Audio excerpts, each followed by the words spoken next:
జీవితాలు మనకు, మన జీవితాలు ఇంటి వారికి, మన జీవితాలు లోకంలో అనేకులు కూడా వీలికరంగా అంగీకారంగా ఉండుటకు సాధ్యమైంది ఇప్పుడు యేసు ప్రభు చేసిన ఆ కార్యం ద్వారా. అంతేకాదు, ఇక్కడ మనము మత్తయి సువార్త 5వ అధ్యాయంలో ఒక భాగం చదువుకున్న ఒక వచనం, 13వ వచనం మాత్రమే చదువుకున్నాం. 14 కూడా చదువు అనుకోండి, మనకు కావాల్సింది 13వ వచనం ఒకటే.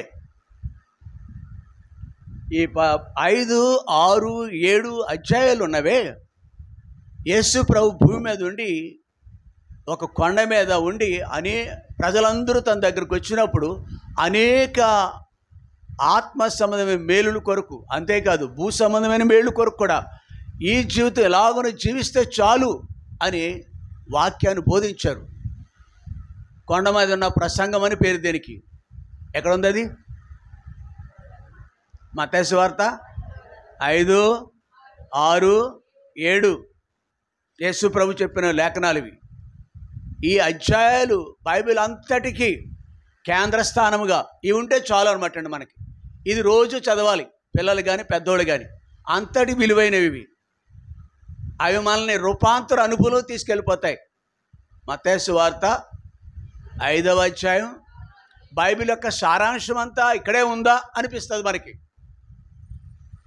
అంతటి శ్రేష్టమైన దేవుని యొక్క తలంపులు ఈ అధ్యాయంలో ఉన్నాయి. అంతేకాదు, ఇక్కడ 5వ అధ్యాయంలో 3 నుండి 12వ వచనం వరకు కూడా కొన్ని ధన్యతలు రాయబడి ఉన్నవి. కొన్ని ధన్యతలు ఈ అనుభవంలోకి వచ్చేస్తాం. మనము ఉప్పు, లోకానికి ఉప్పుగా ఎప్పుడు మార్చబడతాం మనం? ఎవరు లోకానికి ఉప్పు అండి? చెప్పట్లేదు ఎవరు. ఇప్పుడు మాట్లాడుకున్నాంగా మనం. లోకానికి ఉప్పు ఎవరు? యేసు ప్రభుకి హృదయంలో చోటిచ్చిన వారు. యేసు ప్రభు నా రక్షకుడు, నా ప్రియుడు అని చెప్పగలిగిన వారు లోకంలో ఉప్పుగా ఉంటారు. లోకానికి ఉప్పు అని మేలైందిగా, ఉపయోగకరమైన వ్యక్తిగా లోకంలో సాధారణంగా మనము మన కుటుంబానికే పరిమితంగా ఉంటాము. మనము మన కుటుంబానికి పరిమితం. కానీ ఎవరైతే యేసు ప్రభు నమ్మిన వారంతా కూడా ఉప్పుగా మార్చబడతారు. లోకానికి ఉప్పు, not only to A family, ఒక ఊరికే కాదు, లోకానికే. ఒక పేరు చెప్పండి మీరు, కొన్ని పేర్లు. కిరణ్ లోకానికి ఉప్పు ఎవరు? బైబిల్లో ఉన్న వాళ్ళంతా లోకానికి ఉప్పేనే వాళ్ళు మాట్లాడతలేదండి. కిరణ్ అడిగాను నేను, ఒక పేరు చెప్పు. మీ అందరిని అడుగుతున్నాను. లోకానికి ఉప్పుగా ఉన్న వ్యక్తి, దేవుని నమ్మిన ప్రతి వ్యక్తి కూడా లోకానికి ఉప్పు. మీకు తెలిసిన పేర్లు చెప్పండి. ఎప్పుడు చెప్పుకుంటా ఉన్నాం. Very good. ఆర్ఆర్కే మూర్తి. ఎలా ఉప్పు అంటున్నావు నువ్వు? ఎందుచేత ఉప్పు అయినా?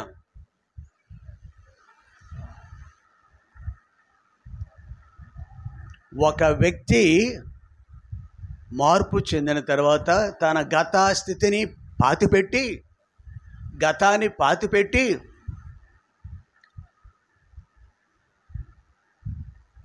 దేవుని పిల్లలు ఎప్పుడవుతామండి మనం? దానికి గుర్తేంటో తెలుసా? మన దేవుని బిడ్డని చెప్పటానికి రోమాపత్రిక 6వ అధ్యాయం.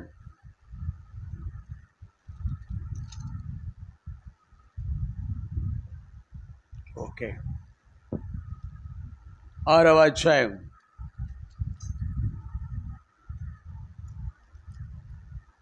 5వ వచనం.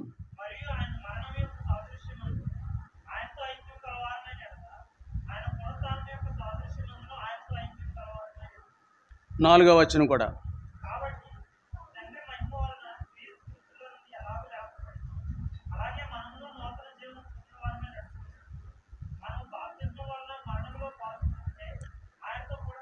ప్రభువుని నమ్మిన తర్వాత నేను ప్రభువు వాడను, అతడు నావాడు అని చెప్పటానికి ఒక పని చేస్తాం మనం.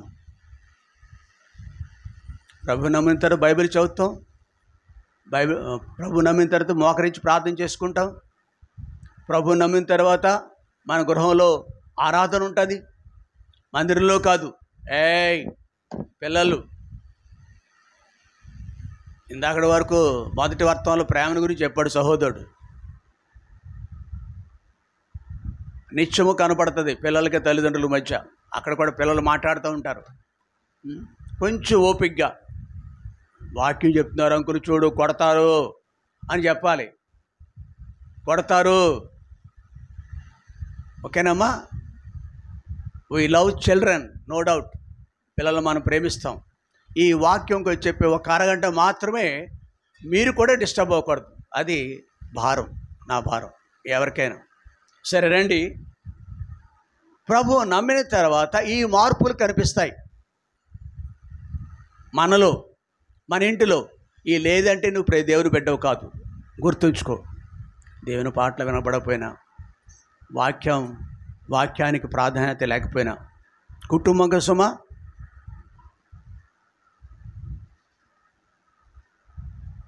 అన్నింటిలోనూ అందరికీ పాలు ఉంటుంది. ఇంట్లో పళ్ళు తెచ్చారనుకోండి, సీజన్ బాగా పళ్ళు అంటే గుర్తొస్తుందిగా మీకు. అందరూ గదిలోకి వెళ్ళిపోయి నువ్వు ఒక్కడవే మూల కూర్చోవు. నువ్వు ఏం చేస్తావు? అబ్బో పంచుతాం.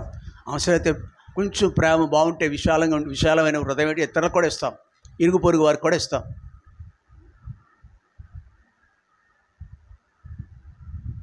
అలాగే ఈ దైవికమైన లక్షణాలు, గుణలక్షణాలు ఉన్నాయే, అవి మనలో మన ఇంటి వారు చూడాలా.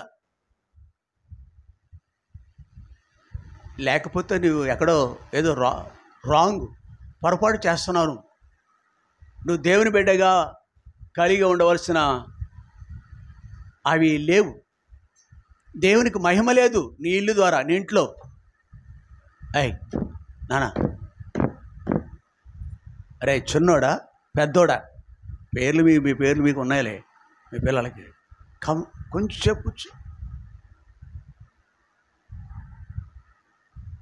మార్పు చెందిన జీవితాలు కలిగి ఉంటే ఇక్కడికి వచ్చి కొంత మేలు పొందుతాం. అయితే మరిక్కువ మేలు కావాలంటే మన గృహంలోనే దేవుడు మనకి ఆశీర్వాదాలు పంచుతాడు. 100కి 10 వంతులే ఇక్కడ మేలు పొందుతుంటే 90% ఇంట్లోనే ఉంటుంది ఆశీర్వాదాలు మీకు, మనకు. ఇవి కలిగి ఉంటాం ప్రభు నమ్మిన తర్వాత. ఇప్పుడు వరకు చెప్పుకున్నాం కదా. ఆ తర్వాత అంతవరకే మనం పరిమితంగా ఉండడం. కానీ ఇంటిలోనే కాదు, కానీ దీపోస్తంభం మీద పెట్టబడును అని రాయబడి ఉంది కదా, వెలిగింపబడింది. అలాగనే దేవుని ఇంటిలో, మన ఇల్లు తర్వాత దేవుని ఇల్లు, దేవుని ఇంటిలో నేను దేవుని బిడ్డను, నేను ప్రభు దానను అనే దానికి గుర్తుగా రోమపత్రిక 6వ అధ్యాయం 4వ వచనం యొక్క బ్రతుకు మనం ఆ అనుభవంలోకి వస్తాం. ఆ బ్రతుకులోకి రోమపత్రిక 6వ అధ్యాయం 4వ వచనం, మనము నూతన జీవం పొందిన వారమై నడుచుకున్నట్లు. మనము నూతన జీవము మనము నూతనమైన బ్రతుకులోకి వచ్చాం. గతం వేరు, గతం వేరు అంటే చాలా వస్తాయి, గుర్తొస్తాయి గతం అనగానే మనకి. నీ స్నేహితురాండ్రు, అలవాట్లు, ఇవన్నీ గుర్తొస్తాయి మనకి. అయితే ప్రభువుని కలిగిన తర్వాత, ప్రభువుకు హృదయం ఇచ్చిన తర్వాత, ఈ నూతన అనుభవం, నూతన జీవంలోనికి, నూతన మార్గంలోకి వచ్చేసాం మనం. మనము నూతన జీవం పొందిన వారమై నడుచుకున్నట్లు. స్టైల్ మారుతుంది ఇక్కడ. వే ఆఫ్ లైఫ్ స్టైల్, జీవిత విధానం మారింది. మనము బాప్తిస్మము వలన మరణములో పాలు పొందాలి. మరణములో పాలు అర్థమైందా మీకు? బాప్తిస్మం ద్వారా మరణము. అందుకే ఇక్కడ మరణములో పాలు పొందాలి. ఇది బాగాలేదు కదా, మరణంలో పాలు పొందటం ఏంటి? యేసు ప్రభు నా కొరికి మరణించాడు, నన్ను బ్రతికించటానికి, నన్ను మరణపు పాపంలో ఉచితమైన మరణపు శిక్షను తప్పించటానికి యేసు ప్రభు మరణించినాడు. ఆయన మరణించడం కాదు, మనమును వీ హ్యావ్ టు డై. అందుకే ఒక చోట ఎలాగ రాయబడి ఉంది, గోధుమ గింజ భూమిలో పడి చావని ఎడల, ఇలా చూడండి, మీరు చూడక్కర్లేదు, అది ఒంటిగానే గోధుమ గింజ భూమిలో పడి నువ్వు చచ్చావా ఇంకా బ్రతుకుతున్నావా అంటే నేను ఏ సెన్స్లో మాట్లాడుతున్నానంటే, ఏ అర్థంలో మాట్లాడుతున్నానంటే, ఆత్మీయంగా నీవు జీవిస్తున్నావా, శరీరంలో ఉంటే శరీరంగానే జీవిస్తున్నావా? గోధుమ గింజ భూమిలో పడి, ఇక్కడ కూడా అదే రోమపత్రికలో 6వ అధ్యాయం 4వ వచనంలో మానవ నూతన జీవము చాలు. కాబట్టి ప్రియుడా, నూతన జన్మ అనుభవం మైక్ దగ్గర నిలబడితే రాదు. పాటలు పాడినంత మాత్రానే లోపల నీ క్రీస్తు నూతన జీవం నీలో ఉందని అంతగా రుజువు కనపడదు. వాటితో పాటు కొన్ని మార్పులు వచ్చినాయి కదా, చేర్పులు వచ్చినాయి కదా. వాటితో పాటు మరణం యొక్క అనుభవం అంటే ఏమిటంటే, బాప్తిసం తీసుకున్నప్పుడు ఏం చేస్తారండి, ఒకరు చెప్పండి. బాప్తిసం నీటిలో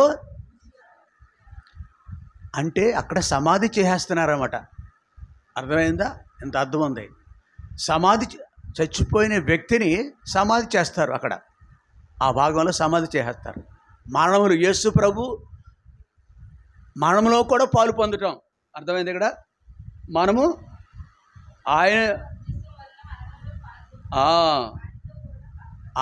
ఆయనతో పాటు మరణంలో పాలు పొందుతూ ఆయనతో కూడా పాతి పెట్టబడుతున్నాం.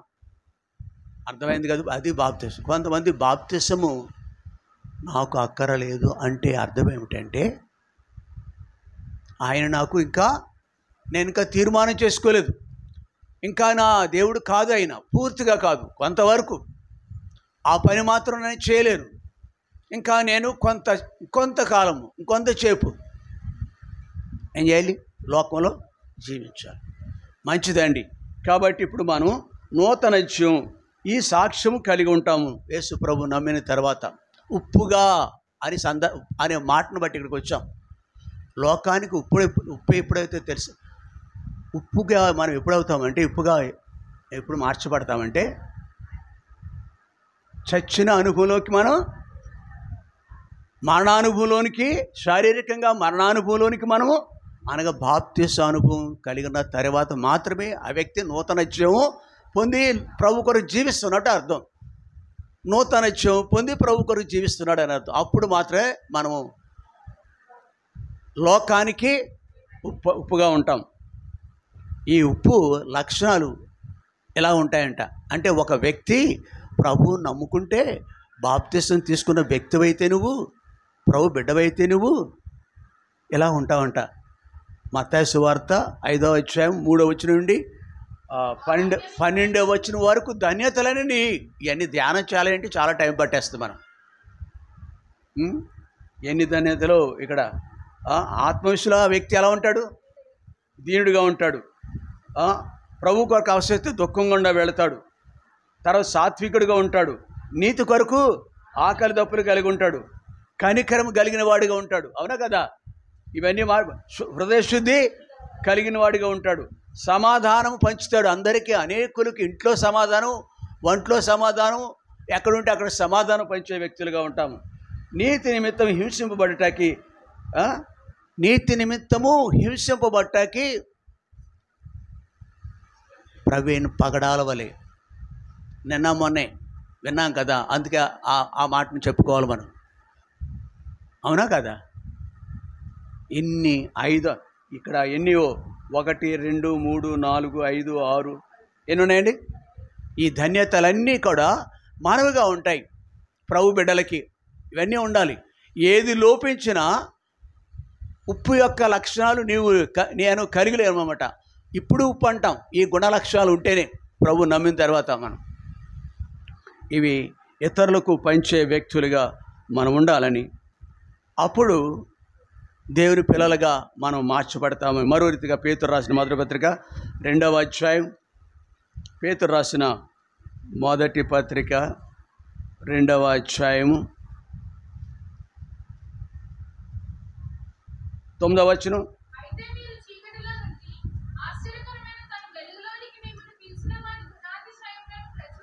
అంటే ఉప్పు తన గుణాన్ని తెలియజేస్తుంది.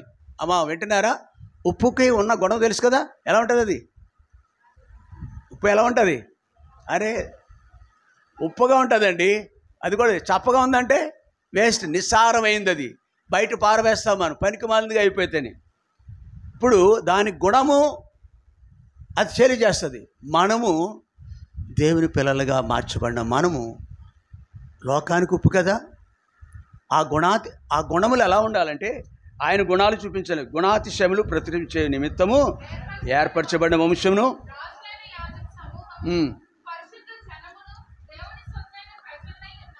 ఉప్పు ఎలా ఉంటుందంటే, అమ్మ వినండి, తెల్లగా ఉంటుందని కాదు చెప్పడం, అది ఉప్పుగా ఉంటుందని చెప్పడం మాత్రమే కాదు. మత్తయి సువార్తలో ఉన్న ధన్యతలు ఉన్నాయే, వింటున్నారా? ఆ ధన్యతలు అన్నీ మన గుణగణాలుగా కలిగి ఉంటాము. పేతురు రాసిన పత్రికలో 2వ అధ్యాయం 9వ వచనంలో ఆయన గుణాలు, అంటే ఆయన పిల్లల యొక్క గుణాలు ఎలా ఉంటాయి? వాళ్ళు ఏర్పరచబడిన వంశంగా ఉంటారు, వాళ్ళు యాజకులుగా ఉంటారు, రాజులని యాజక సమూహం, పరిశుద్ధ జనము, దేవుని యొక్క సొత్తైన ప్రజలుగా. ఇవి మనం కలిగి ఉంటాం. ఎలాగున మనం ఉంటాం. ఇది మొదటిది. ఉప్పు అంటే మత్తయి సువార్తలో చెప్పబడిన రీతిగా ఆత్మ విషయంలో దీనులై ఉంటాం. అలాగే నీతి కొరకు ఆకలి దప్పులు కలిగి ఉంటాం, కనికరం కలిగి ఉంటాం, దయకే చూపిస్తాం, హృదయశుద్ధి కలిగి ఉంటాం, సమాధానం పంచే వ్యక్తులుగా ఉంటాం. నీతి విషయంలో ప్రభు కొరకు హింసింపబట్టాక కూడా సిద్ధంగా ఉంటాం. అంతేకాదు, నా నిమిత్తం జనులు మిమ్మల్ని నిందించి హింసించి మీ మీద అబద్ధముగా చెడ్డ మాటలు పలుకున్నప్పుడల్లా దేవుని కొరకు నిలిచి ఉంటాం. ప్రియ సహోదరి, యేసు ప్రభు పిల్లలంటే ఉప్పు అంటే ఇలాగున మనం ఉండాలని లేఖనాలు మన గురించి ఇవి కలిగి ఉన్నాం. మనం అసలు నువ్వు దేవుని బిడ్డవేనా? మనం ఉప్పుగా మార్చబడ్డామా? ఇవి ఉన్నాయవా లేవా? మనం బలలోకి వెళ్ళకపోవడం, ఇవి మనం పరీక్షించుకోవాలా.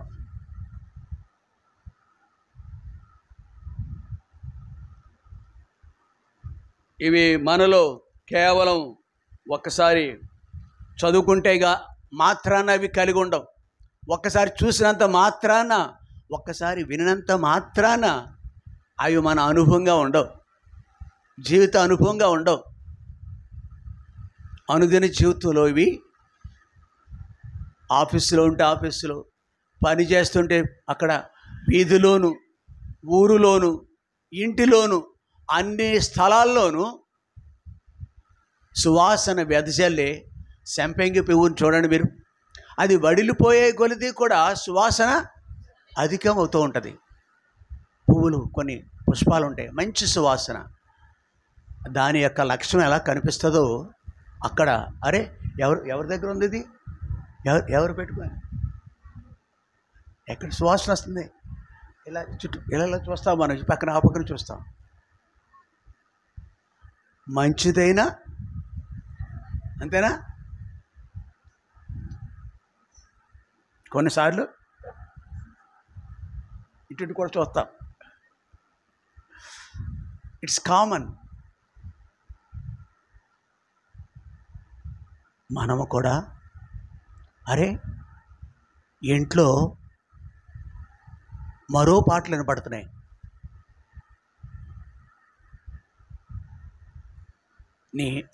నీ టీవీలో నిత్యము ఏమేంటున్నారు, నువ్వేమేంటున్నావు, ఇతరులు ఏమేంటున్నారు నీ టీవీలో.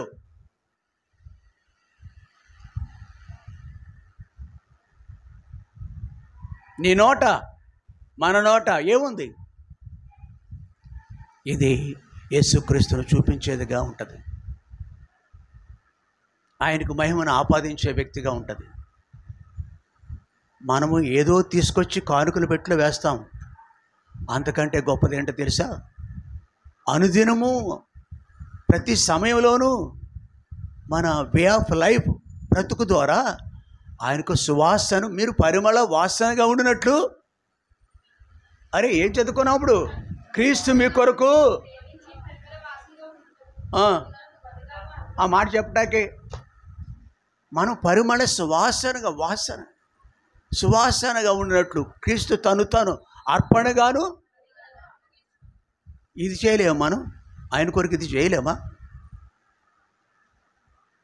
ప్రియుడా, జ్ఞాపకం ఉంచుకోండి. జ్ఞాపకం ఉంచుకుందాం ప్రభు పిల్లలుగా ఉండేటువంటి మొదటి విషయం. రెండవదిగా, అలాగునే జీవించిన వాళ్ళు లోకంలో ఉప్పుకి విలువ ఉండి అది ఎలాగో ఇతరులకు, ఇంటి వారికి ఇతరులకు ఎలా మేలు చేస్తుందో అలాగ మనము కూడా మనల్ని బట్టి అనేకులు ఆయన వైపు తిరిగే వ్యక్తులుగా, ఆయన చూసే వ్యక్తులుగా ఉండాలని లేఖనం జ్ఞాపకం చేస్తుంది. ఆదికాండం 18వ అధ్యాయం. ఆదికాండము 18వ అధ్యాయం.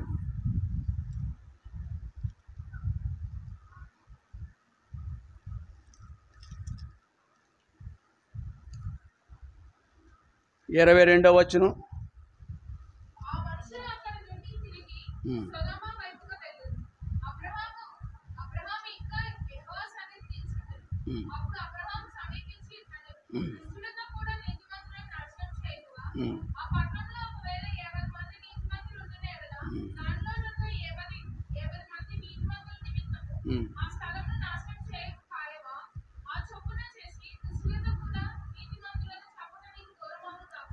చాలు అమ్మా. ఇక్కడ ఒకనొక రోజున పరము నుండి భూమికి దిగి వచ్చిన దేవదూతలు ఉన్నారు, దేవుని చేత పంపబడిన దూతలు ఉన్నారు.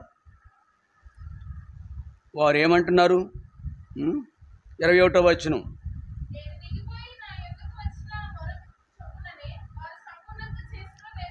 ఆ సొదొమ గొమొర్రాల నుండి, ఆ ప్రాంతం నుండి, అక్కడ ఉన్న హేయమైన కార్యాలను బట్టి, మిగిలిన ప్రజలకు కలిగిస్తున్న బాధను బట్టి ప్రజలు మొర్ర పెట్టుకుంటే ఆ మొర పరలోకముందున్న దేవునికి వినపడింది. కొన్నేలి ప్రార్థన దేవునికి ఎలాగ వినపడిందో, అవునా? ఇశ్రాయేలు ఐగుప్తులో ఉండగా వాళ్ళ యొక్క పెట్టిన మొర ఎలా దేవునికి వినపడిందో, ఇక్కడ కూడా సొదొమ గొమొర్రాలో నీతిమంతుల యొక్క మొర దేవునికి వినపడింది. అక్కడ ఆయన దూతను పంపించినాడు. అందుకు 22వ వచనంలో, ఆ మనుషులు అక్కడ నుండి తిరిగి సొదొమ వైపు వెళ్ళి, అబ్రహాం ఇంకా లేదు. ఇక్కడ 21, నేను దిగిపోయి నా వద్దకు వచ్చిన ఆ మొర చొప్పుననే నా వారు సంపూర్ణంగా చేసిరో లేదో చూసేది చేయని ఎడల నేను తెలుసుకుందున. నేను ప్రియ సహోదరి, సొదొమ గొమొర్రాలకున్న మీద ఉన్న ఉగ్రత చాలా ఎక్కువ, గొప్పది.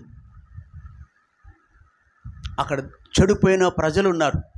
దానికి మించిన అదే స్థితిలో ఈ రోజుల్లో కూడా ప్రజలు మన చుట్టూ ఉన్నారు. సొదొమ గొమొర్రాలు పోయిన ప్రజలు ఉన్నారు. అయితే అది నాశనం కాకుండా, ఆ ప్రాంతము సొదొమ గొమొర్రాలు నాశనం కాకుండా, ఆ రెండే కాదు ఇంకా చాలా ప్రాంతాలు ఉంటాయి అక్కడ, అవి నాశనం కాకుండా ఒక వ్యక్తి, దేవునికి నాశనం అయ్యే ప్రజలకు మధ్యలో ఒక వ్యక్తి అడ్డుగా నిలబడ్డాడు. ఆయన పేరు ఉప్పు అంటే ఈయనే. అక్కడ ప్రజలు నాశనం కాకుండా అడ్డుపడటమే లోకానికి ఉప్పు. ఆయన చేసిన ప్రార్థనకు ప్రతిఫలముగా దేవుడు అద్భుతంగా ఆ ప్రాంతంలో ఉన్న వ్యక్తులను వెలుపలికి తీసుకొచ్చినట్టుగా చూస్తాం. 18వ అధ్యాయం 26వ వచనం. 18:26.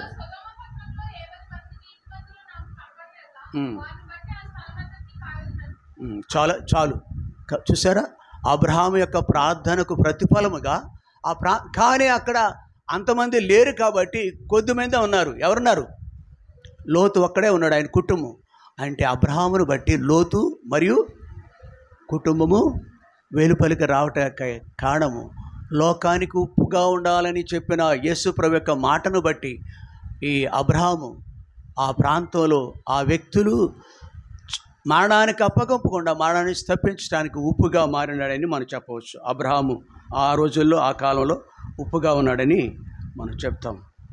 ఇప్పుడు కూడా అంతేకాదు, అబ్రహాముకు ముందు కూడా మరొక వ్యక్తి ఇట్లాగే ఉన్నాడు.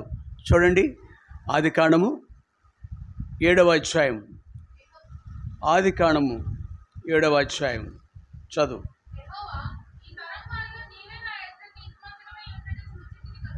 ఒకనాడు అబ్రహాముకు ముందు కూడా తరములో ఒక వ్యక్తి దేవునికి అంగీకారంగా ఉన్నాడు. ఈ తరములో నీవే నా ఎదుట 8వ వచనం 6వ అధ్యాయంలో. ప్రియ సహోదరి, నిన్ను నన్ను కూడా ఈ దినాల్లో ఆయన కృప పొందిన వారిగా ఆయనందు విశ్వాసం ఉంచి నీతివంతులుగా తీర్చబడిన వ్యక్తులుగా చేయబడ్డాం. ఆయన కృప ద్వారా మనమును మన తరం వారికి ఉప్పుగా, అంటే యేసు ఎవరు అనేది ఇతరులకు చూపింపబద్దులుగా ఉన్నాం. అబ్రహాము కాలంలో సొదొమ గొమొర్రాలో ఉన్న కొంతమందిని రక్షించడానికి దేవుని సన్నిధిలో నిలబడ్డాడు.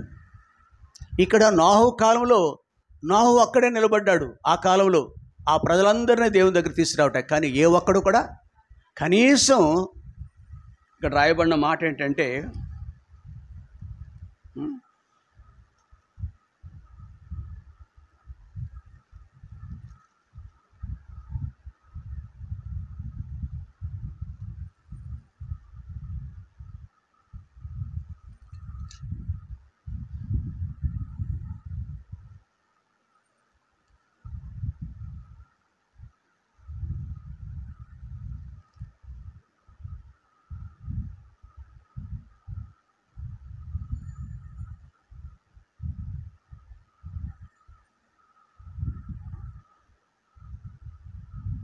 పద్దెనిమిదవ వచనం 6వ అధ్యాయం.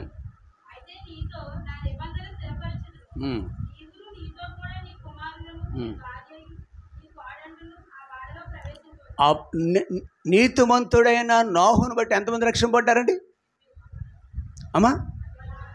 తన కుటుంబీకులందరూ, 3 కొడుకులు, కోడళ్ళు, ఎంతమంది? కనీసం కుటుంబానికైనా ఉప్పుగా ఉండొచ్చు. నువ్వు నీ భర్తను దేవుని దగ్గర తీసుకురావటానికి, నీ భార్యను, నీ పిల్లలను బలలో పాలు పొందవు. పూర్వము అబ్రహాములాగా ఉన్నామా మనం? లేక నోహులాగైనా ఉన్నామా? మన కుటుంబానికైనా ఉప్పుగా ఉన్నామా మనం? లేకపోతే ఎప్పుడైనా పరీక్షించుకొని, ప్రభువా నీ కొరకు నన్ను నేను అప్పగించుకున్నానని ప్రతిష్ఠించుకుందాం దేవునికి. అలాగున ఈ కాలంలో మనము లోకానికి ఉప్పుగా, అనేకులకు మేలుగా ఉండుట కొరకు మనల్ని మనం ప్రభువుకు అప్పగించుకుందాం. ఇది రెండవది. మొదటిగా మన జీవితాలు మార్చబడాలా. రెండవది, అబ్రహాము వలె నోహు వలె మన జీవితాలు మధ్యవర్తులుగా ఉండాలి. లోకంలో అనేకులు నోహు కాలంలో లోబడలేదు, కానీ కనీసం కుటుంబాన్ని రక్షించుకున్నాడు. ఆ 8 నీటి ద్వారా బాప్తిసం పొందినట్టు మనం చూస్తున్నాం. మూడవది, రాజుల గ్రంథము 2వ గ్రంథము. రాజులు 2వ గ్రంథము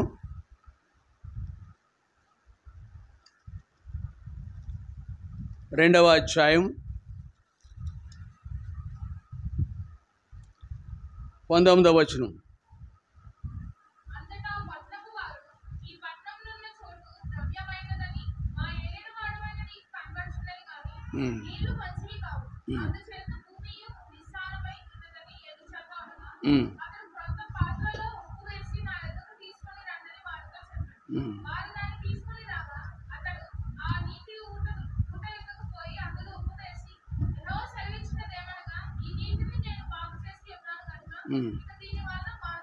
అంటే నీటి ద్వారా మరణమైపోతున్నారు ప్రజలు. అనేకులు మరణము గుండా వెళుతున్న ప్రజలని చూస్తున్నాం. ఇక్కడ ఏ ప్రాంతం అది? ఏ ప్రాంతం? మీ బైబిల్లో లేదా అమ్మా? ఏ ప్రాంతం అది? 18వ వచనం పైన ఉంది. ఎరుకో ప్రాంతం. శపింపబడింది. ఇది ఎప్పుడు? అది పనికిమాలిన ప్రాంతంగా మారిపోయింది. దేవునికి విరుద్ధంగా ఉంది కాబట్టి ఒక దేవుని దాసుడు దాన్ని శపించేసినాడు. అయితే ఎలీషా కాలంలో అది తిరిగి రమ్యమైనదిగా, మనోహరమైనదిగా మారిపోయింది. ఒక దేవుని యొక్క దాసుడు ఉప్పుగా ఉండబట్టి. 19వ వచనంలో, ఆ పట్టణంలో చోటు రమ్యమైనదని మా ఏలినవాడు నీకు కనబడుచున్నది, కానీ నీళ్ళు నీళ్లు మంచివి కాదు, అనేకులు మరణం గుండా వెళుతున్నారు నీటిని బట్టి. అనేకులు ఈ దినాల్లో కూడా వారి యొక్క పాపాన్ని బట్టి మరణం గుండా వెళుతున్నారు. మనము ఆ దుస్థితిలో ఉన్న వ్యక్తుల పట్ల ఎలీషా ఎలాగున ప్రార్థన చేయగా, కొత్త పాత్ర తీసుకున్నాడు, దాంట్లో ఉప్పు వేసినాడు, దాని కొరకు అతను ప్రార్థన చేస్తున్నాడు. పాత్ర ఉంది, ఆ పాత్ర ఎలీషే, ప్రార్థన ఎలీషాది. ఆయన మోకరించి ప్రార్థన చేశాడు ఆ ప్రాంతం కొరకు. ఉప్పు ఎలాగున కొత్త పాత్రలోనూ ఉప్పు ఎలాగన మేలు చేసిందో ఎలీషా అనే వ్యక్తి ద్వారా ఆ ప్రాంతం అంతయు రమ్యమైందిగా, మనోహరమైందిగా, మేలైందిగా, మానవ నుంచి తప్పించేదిగా మారిపోయింది కేవలం ఎలీషాను బట్టి. నీవు నేను కూడా ఎరుకో విషయంలో పాటుపడిన వ్యక్తి ఎవరు? ఎలీషా వలె మనము కూడా ఈనాటి ప్రజలకు ఒక ఎలీషాగా, మంచి చేసే వ్యక్తులుగా, మానవ నుండి అనేకులు తప్పించే వ్యక్తులుగా ఉండాలని లేఖనాలు జ్ఞాపకం చేస్తున్నాయి. ఇది మూడవది. నాలుగవది చివరిగా ఈ మాట చదువుకుని మనం బలలో పాలు పొందాం. కొలస్సీలకు రాసిన పత్రిక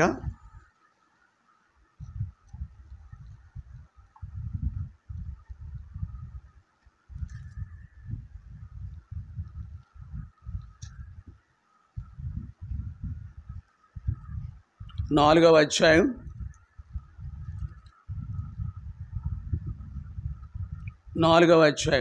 6వ వచనం.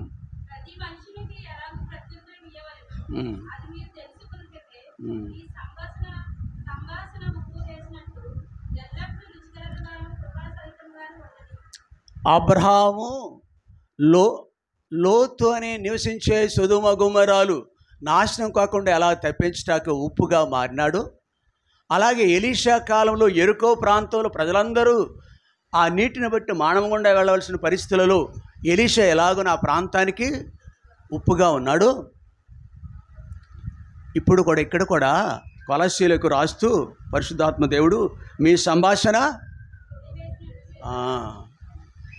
నిస్సారమైందిగా, పనికి మాలిందిగా, కీడు చేసేదిగా, ద్వేషించేదిగా కాకుండా మీ సంభాషణ ఉప్పు వేసినట్టుగా ఉండాలి. అపోస్తలుడైన పేతురు విషయంలో మనం ఈ సత్యాన్ని చూడగలం. పేతురు యొక్క వాక్యం చెప్పినప్పుడు అనేకులు మారినట్టుగా మనం చూస్తున్నాం. పేతురు సంభాషణ ఉప్పు వేసినట్టుగా ఉంది. ప్రియ సహోదరి, మనము కూడా మన సంభాషణ అనేకులకు మేలు చేసేదిగా ఉండాలని లేఖనాలు జ్ఞాపకం చేస్తున్నాయి. చూడండి, ఇక్కడ అపోస్తల కార్యాలు 10వ అధ్యాయం, అపోస్తల కార్యాలు 10వ అధ్యాయం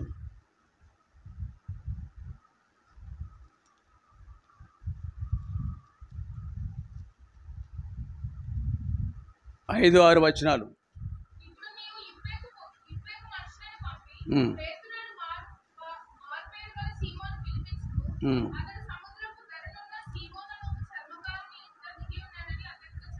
చాలు. తర్వాత 36వ వచనం.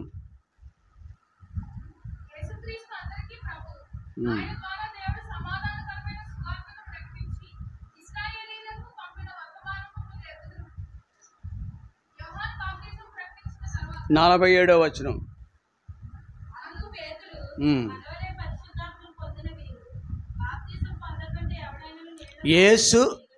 యేసు ప్రభు దాసుడుగా ఉన్న యొక్క సీమోను పేతురు వాక్యం చెప్పుడు ద్వారా కొర్నేలి ప్రార్థనకు ప్రతిఫలముగా సీమోను పేతురు వాక్యం చెప్పుడు ద్వారా అనేకులు ఇక్కడ దేవుని నమ్ముకున్న వ్యక్తులు ప్రభు బిడ్డలుగా మారిపోయినారు. ఇక్కడ పేతురు యొక్క సంభాషణ ఉప్పు వేసినట్టుగా ఉంది ఇక్కడ 10వ అధ్యాయంలో. అంతేకాదు, అపోస్తల కార్యాల్లోనే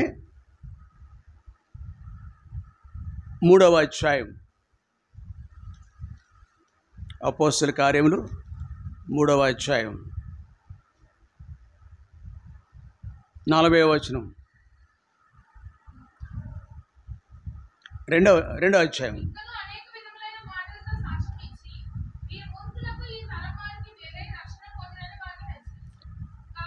చాలు. ఏం చేశాడండి?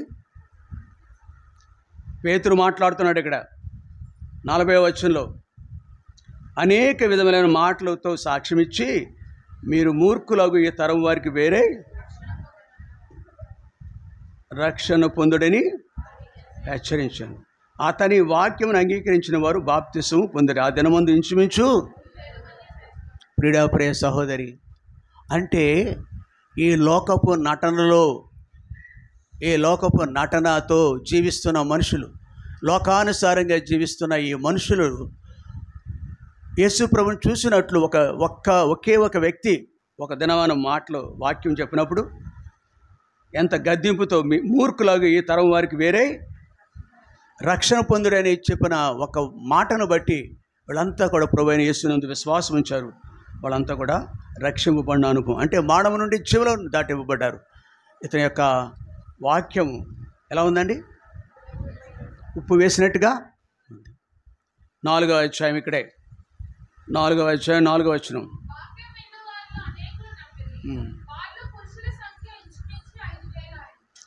ఏంటండి, అనేక సంవత్సరాల నుంచి అనేక దినాల నుంచి మనం సువార్తకి వెళ్తున్నాం. వారంలో కూడా 2 సార్లు సువార్తకి వెళ్తున్నాం. ఎంతమందితో మాట్లాడుతున్నామో, ఎంతమందికి పత్రికలు ఇస్తున్నామో, ఎంతకాలం నుంచి పరిచయం చేస్తున్నామో, కానీ మన జీవితాల్లో ఇట్లాంటి గొప్ప అద్భుతాలు ఏమి చూడలేకపోతున్నాం. కానీ శక్తి కలిగిన వ్యక్తులుగా ఉన్న కొంతమంది వ్యక్తులు, మన పితరులు, పేతురు ఫర్ ఎగ్జాంపుల్, ఒకరోజు వాక్యం చెప్తే అనేకులకు అతను ఉప్పుగా మారిపోయినాడు. లోకానికి ఉప్పుగా ఉన్నాడు, మానవ నుండి జీవంలోకి దాటినాడు. ఒక రోజున ఎంతమంది అండి? 3. మరొక రోజున అపోస్తలుడైన పౌలు గురించి రాయబడలేదు, లెక్క చెప్పలేదు. కానీ పేతురు గురించి మాత్రం ఎంతమంది మారారు అనేది లెక్క ఇక్కడ తేటగా కనిపిస్తుంది. నీవు నేను కూడా మన జీవితం ద్వారా అనేకులు, మన సంభాషణ ఉప్పు వేసినట్టుగా ఉంటే అనేకులు దేవుని దగ్గరకు వస్తారనే సత్యం. ఇది 3వది. మొదటిది ఏం చూస్తాం? అబ్రహాం జీవితం. అవునా? ఎవరు రక్షింపబడ్డారు అతని ద్వారా? ఎలీషా ద్వారా. ఎరికో పట్టణం అనేకులు, లెక్కలేదు అక్కడ, లెక్కకు మించిన కొన్ని వేల మంది అయినా రక్షింపబడి ఉంటారు అక్కడ. మానవుల నుండి జీవులకు దాటి ఉంటారు వాళ్ళు. 3వ వ్యక్తి ఎవరు అమ్మా? 4వ వ్యక్తి కొన్నేరు కాదు, పేతురు. ఎంతమంది? వాళ్ళంతా కూడా ఆయా తరాల్లో ఆయా ప్రజల మధ్య వాళ్ళ సంభాషణ ఉప్పు వేసినట్టుగా ఉంది. మన సంభాషణ కూడా వాళ్ళంతా ప్రభు గురించి మాట్లాడారు.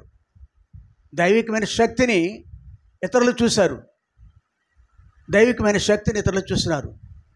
మనం మేలుగా ఉన్నామా, మనం ఉప్పుగా ఉన్నామా, ఆశీర్వాదకరంగా ఉన్నామా, లేక అనేకులకు అభ్యంతరకరంగా ఉన్నామా అనేది మనం పరీక్షించుకుందాం. బలలో పాల్పొందాం. మోకరించుదాం.